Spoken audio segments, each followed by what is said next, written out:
असल में बुद्धिस्ट जो सोसाइटी ऑफ इंडिया का मैं डिस्ट्रिक्ट का प्रेसिडेंट हूँ। और जो बुद्धिस्ट को मानते हैं, जानने तो सभी लग गए हैं, मानने वालों की और ज्ञान लेने की जरूरत है। वो आज बुद्ध पूर्णिमा है। आज के दिन ही बुद्ध ने जन्म लिया, आज के दिन ही बुद्ध ने ज्ञान लिया और आज के दिन ही निर्वाण लिया। तो इसको पेड़ के नीचे ही पैदा हुए, पेड़ के नीचे ही ज्ञान हुआ और पेड़ के नीचे निर्वाण लिया। तो बुद्ध की इतनी महत्ता है पूरे वर्ल्ड में कि बुद्ध को एक ज्ञान का दीपक माना जाता है, एक प्रतीक माना जाता है।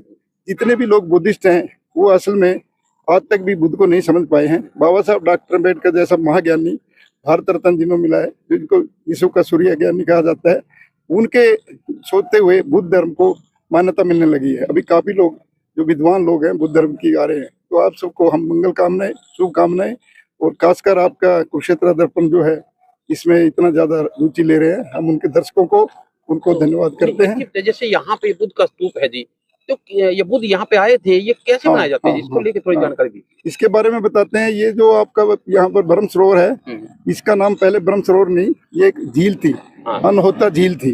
यहाँ पर बुद्ध आए थे, बुद्ध को यहाँ पर चीवरदान किया गया था, बुद्ध ने इसको अनहोता झील कहा था और ये झील का भी नाम ब्रह्म सरोवर बना दिया गया है। यहाँ पर लगभग 4 स्तूप माने जाते हैं। अभी एक ये बचा है और एक अमीन में बचा हुआ है, 2-3 जो नष्ट हो चुके हैं। यहाँ पर खासकर जो है ताड़ पत्थरों के ऊपर बुद्ध का ज्ञान लिखा जाता था और थाईलैंड जो जितने बाहर लंका श्रीलंका में उनको पहुंचाया जाता था यहाँ पर। तो यहाँ पर बहुत बड़ा ज्ञान केंद्र था, ये बौद्ध धर्म का ज्ञान केंद्र था। तो इसकी बहुत महत्ता है। और ये जो ये ईंटें हैं, ये नीचे का स्तूप बचा है, ये हमारे देश की नहीं दुनिया की एक धरोहर है।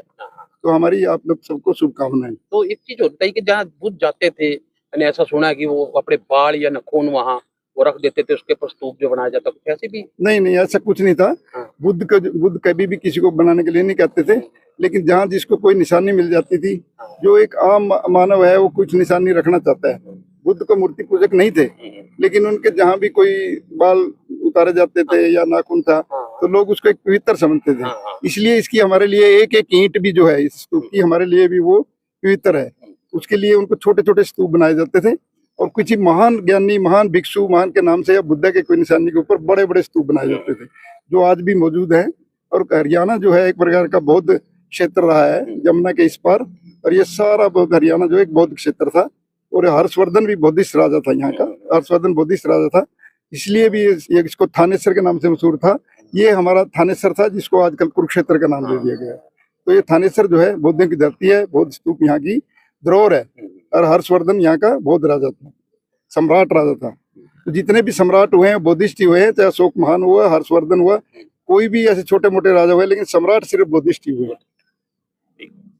शुभ नाम क्या है? मेरा नाम सत्यापाल भोला है। मैं BSI Buddhist society of India जो डॉक्टर बाबा साहब अम्बेडकर ने बनाई थी उसका डिस्ट्रिक्ट प्रेसिडेंट हूँ। और मैं इस स्तूप के लिए खुद अपने आप कसी लेके सफाई करता था। पहले बहुत गंदा होता था, मेहरबानी ये सही नहीं, ये थोड़ा साफ सुथरा बना दिया। ये तो मैं खुद यहाँ पर खड़ा होता था, बहुत ज्यादा गंद था, जंगल था और कॉलेज के बच्चे मेरे साथ आते थे।